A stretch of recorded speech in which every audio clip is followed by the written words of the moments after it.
اللہ پاک نے سورۃ الفرقان کے آخری رکوع میں اپنے صالح نیک متقی بندوں کی تعریف بیان فرمائی، ان کی صفات بیان فرمائی، ان کے اوصاف بیان فرمائے۔ وَعِبَادُ الرَّحْمَنِ الَّذِينَ يَمْشُونَ عَلَى الْأَرْضِ هَوْنًا وَإِذَا خَاطَبَهُمُ الْجَاهِلُونَ قَالُوا سَلَامًا وَالَّذِينَ يَبِيتُونَ لِرَبِّهِمْ سُجَّدًا وَقِيَامًا وَالَّذِينَ يَقُولُونَ ربنا اصرف عنا عذاب جہنم ان عذابها كان غراما انها ساءت مستقرا ومقاما۔ قرآن پاک پڑھو کیسے زبردست الفاظ قرآن استعمال کرتا ہے، ایک ایک چیز کو قرآن کھول کھول کر بیان کرتا ہے، اور اللہ اپنے پسندیدہ اعمال کو اور اپنے ناپسندیدہ اعمال کو صاف صاف بیان کرتا ہے، بتاتا ہے کہ یہ جنت کا راستہ ہے، یہ جہنم کا راستہ ہے، یہ ہمارا راستہ ہے، یہ شیطان کا راستہ ہے، یہ طریقہ مناسب طریقہ ہے، یہ طریقہ نامناسب طریقہ ہے، آزمائش کی جا رہی ہے، امتحان لیا جا رہا ہے، انسانوں کو اختیار دیا گیا چاہے وہ اس راستے پر چلیں چاہے اس راستے پر چلیں، انسان کو اختیار دے دیا گیا۔ وَهَدَيْنَاهُ النَّجْدَيْنِ، نیکی کی گھاٹی بھی بتا دی گئی اور بدی کی گھاٹی بھی بتا دی گئی، اور ناشکری کا راستہ بھی کھول دیا گیا اور شکر گزاری کا راستہ بھی کھول دیا گیا، حیا کی شاہراہ بھی کھلی ہوئی ہے اور بے حیائی اور عریانیت کے دروازے بھی کھلے ہوئے ہیں۔ شیطان اور اس کی ذریت اور اس کا خاندان اور اس کے راستے پر چلنے والے وہ بھی دعوت دے رہے ہیں، اور اللہ اور اس کے پیغمبر اور پیغمبروں کے راستے پر چلنے والے صلحاء، علماء، دعات دین، مبلغین، واعظین، مقررین وہ بھی اللہ کی طرف بلا رہے ہیں۔ اللہ تعالیٰ جنت کی طرف بلا رہا ہے، شیطان دوزخ کی طرف بلا رہا ہے، اللہ نیکی کی ہدایت دے رہا ہے اور شیطان فقر و فاقے سے ڈرا رہا ہے اور بے حیائی کی تعلیم دے رہا ہے۔ قرآن میں ساری بات کھول کھول کر بیان کی گئی، تو سورۃ الفرقان میں اللہ تعالیٰ نے اپنے اچھے بندوں کی صفات بیان کی، ساری صفات بیان کرنے کا موقع نہیں ہے، ایک بات اس میں سے یہ ارشاد فرمائی وَالَّذِينَ إِذَا أَنفَقُوا لَمْ يُسْرِفُوا وَلَمْ يَقْتُرُوا وَكَانَ بَيْنَ ذَلِكَ قَوَامًا، کہ جب اللہ کے اچھے بندے خرچ کرتے ہیں تو دو باتوں کا خیال کرتے ہیں، نہ تو وہ ضرورت سے زائد پیسہ خرچ کریں گے اور نہ تو بخل اور کنجوسی سے کام لیں گے۔ بخل بھی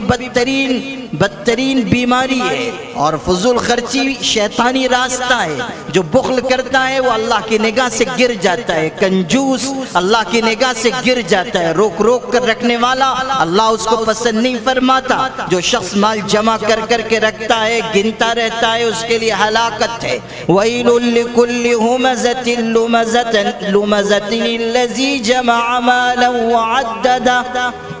قرآن بیان کر رہا ہے کہ جو انسان مال جمع کر کر کے رکھتا ہے، گنتا رہتا ہے، خرچ نہیں کرتا، غریبوں کو نہیں دیتا، مسکینوں کو نہیں دیتا، دبے کچلے انسانوں کو نہیں دیتا، مسجد مدرسے پر خرچ نہیں کرتا، اللہ تعالیٰ کے مجبور بندوں کو نوازتا نہیں، بھوکوں کو کھلاتا نہیں، ننگوں کو پہناتا نہیں، پیاسوں کو پلاتا نہیں، اور ضرورت مند انسانوں کی حاجت روائی نہیں کرتا، پریشان حالوں کی امداد نہیں کرتا، رشتہ داروں کے ساتھ اچھا سلوک نہیں برتتا، اپنے پڑوسیوں کا خیال نہیں رکھتا، پیٹ بھر بھر کر کھاتا ہے، پڑوسی بھوکے رہ جاتے ہیں، سردی کے زمانے میں غریب غربا، پریشان حال، بیوائیں، یتیم، مسکین سردی میں ٹھٹرتے رہتے ہیں، ان کے پاس کوئی گرم چادر بھی نہیں، اور امیر کی تجوری بھری ہوئی ہے اور اس کے مکان میں زائدہ ضرورت کمرے بنے ہوئے ہیں اور بستر بچھے ہوئے ہیں اور کمبل ہیں اور طرح طرح کے ساز و سامان ہیں اور تعیش کے اسباب ہیں۔ ایک طرف یہ صورتحال ہے اور دوسری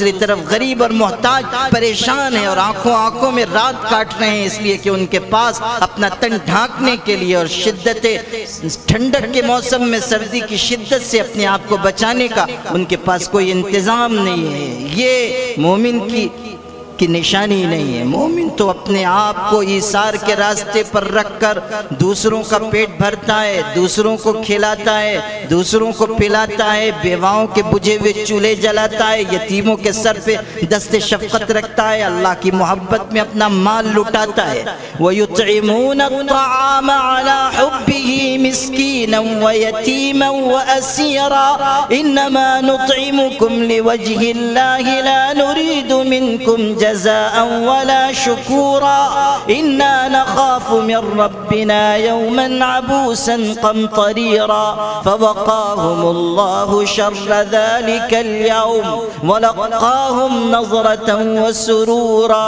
پڑھو سورہ دہر میں ارشاد فرمایا گیا کہ اللہ کے اچھے بندے، ابرار، صالحین، متقین وہ ہیں جو اللہ کی محبت میں مسکین کو، فقیر کو، یتیم کو، قیدی کو کھانا کھلاتے ہیں، اور جن کو وہ کھانا کھلاتے ہیں ان سے یہ کہتے ہیں کہ ہم تم سے شکریہ کے ایک لفظ بھی نہیں چاہتے، ہم تو اپنا اجر صرف اللہ سے لیں گے، ہم تو اپنا اجر اللہ سے لیں گے۔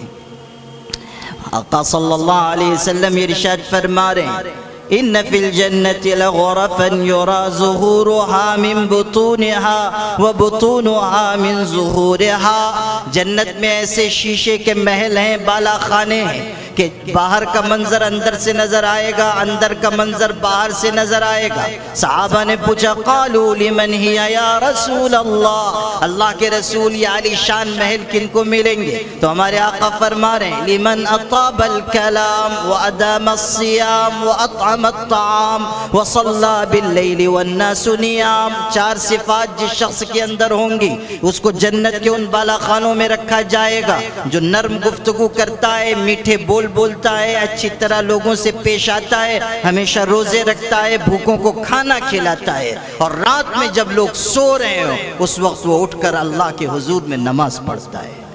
جنت کے بالا خانے ان کو ملیں گے۔ کھانا کھلانا، غریبوں کی امداد کرنا،